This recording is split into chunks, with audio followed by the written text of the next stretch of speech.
अनिकेत कोलकाता की बरसात के रहने वाला था और उनके बड़े भाई की शादी में अपने घर जाने के लिए हैदराबाद स्टेशन में ट्रेन पकड़ने के लिए ट्रेन की प्रतीक्षा कर रहा था। उस वक्त जनवरी का महीना था और ठंड बहुत ही गिर रहा था और अनिकेत का ट्रेन रात के 9:15 पे थी। एक खूबसूरत लड़की अपने हाथों में बैग लेकर भागते भागते अनिकेत के पास आई और कहा, आप बता सकते हैं कि हैदराबाद से कोलकाता जाने वाली ट्रेन कब तक आएगी? अनिकेत स्टेशन पर एक बेंच पर बैठा हुआ था। अनिकेत ने कहा, अभी 9 बज रहा है।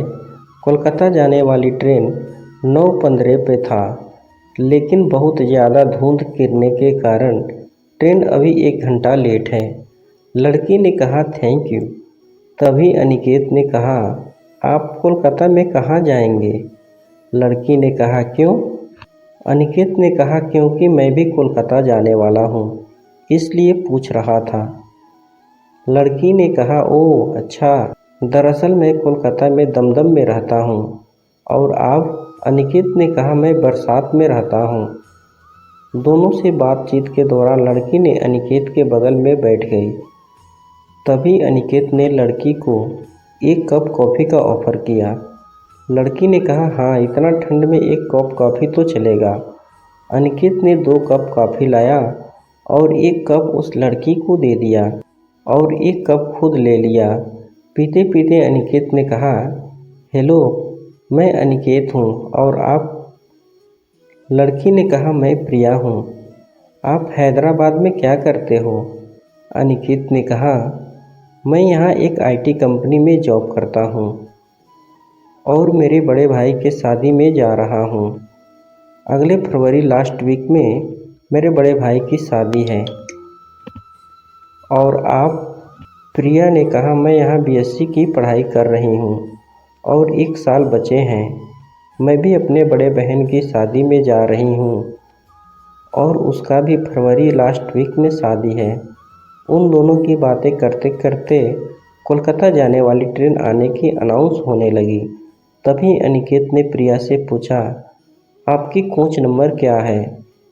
प्रिया ने कहा, AC3 B10। और आपका? अनिकेत ने कहा, AC2 B1। उसके बाद अनिकेत ने प्रिया से हैंडशेक किया और कहा, हैप्पी जर्नी, सियालदह स्टेशन पे मिलते हैं। प्रिया ने कहा, ओके बाय। ये कहते हुए वह दोनों अपने अपने ट्रेन की कोच में बैठ गए।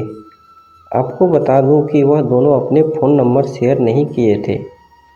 अगले दिन वह शाम को 5 बजे दोनों सियालदह स्टेशन पर पहुंच गए। अनिकेत प्रिया से मिलने के लिए बेचैन था, इसलिए वह ट्रेन से जल्दी उतरकर AC3 B10 के दरवाजे के बाहर प्रिया का इंतज़ार करने लगा। कुछ देर में प्रिया स्टेशन से उतरी और कहा, आपका सफ़र कैसा रहा? अनिकेत ने कहा, बहुत ही अच्छा। अनिकेत का मन तो चाह रहा था कि प्रिया से उनका फ़ोन नंबर मांगे, लेकिन नहीं मांग पाया। फिर प्रिया ने थैंक यू अनिकेत हमें सफ़र में साथ देने के लिए। फिर प्रिया ये कहते हुए प्रिया अपने रास्ते पे चल पड़ी और अनिकेत उसे बस देखता ही रहा। और कुछ देर बाद अनिकेत भी अपने घर की तरफ चल दिया। आपको बता दूं कि अनिकेत और प्रिया को पता ही नहीं था कि उन दोनों की ज़िंदगी में सरप्राइज आने वाला है। वह सरप्राइज क्या है, चलिए जान लेते हैं। वह दिन आ ही गया जब अनिकेत की अपने बड़े भाई की शादी होने वाली थी। अनिकेत ने अपने बड़े भाई और बारात के शादी के लिए चला गया। तभी प्रिया ने अनिकेत को उसके जीजा के साथ देखकर हैरान हो गई। प्रिया ने सोचने लगी कि अनिकेत ने कहा था कि उनका बड़े भाई की शादी में, मतलब प्रिया समझ गई कि। लेकिन प्रिया खुद अनिकेत से मिलने के लिए आई और कहा, हेलो अनिकेत जी, मुझे पहचान रहे हो? अनिकेत प्रिया को देखकर चौंक गया और कहा, तुम यहाँ और कैसे?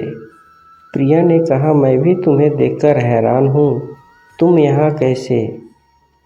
फिर दोनों ने अपना अपना परिचय दिया और ताज्जुब की बात है कि वह दोनों ही एक दूसरे के रिश्तेदार निकले। वह दोनों बहुत खुश थे। अनिकेत क्योंकि प्रिया को बहुत पसंद करता था। शादी होने के 2 दिन बाद प्रिया ने अपने बड़े बहन को फ़ोन किया और वह फ़ोन अनिकेत ने उठाया। फिर उन दोनों में बहुत बातचीत हुई। आखिर में प्रिया ने कहा, अब से तुम अपने नंबर से मुझे फ़ोन करना, मेरा फ़ोन नंबर दीदी के फ़ोन से ले लो। उसके बाद प्रिया ने अपने फ़ोन काट दिए।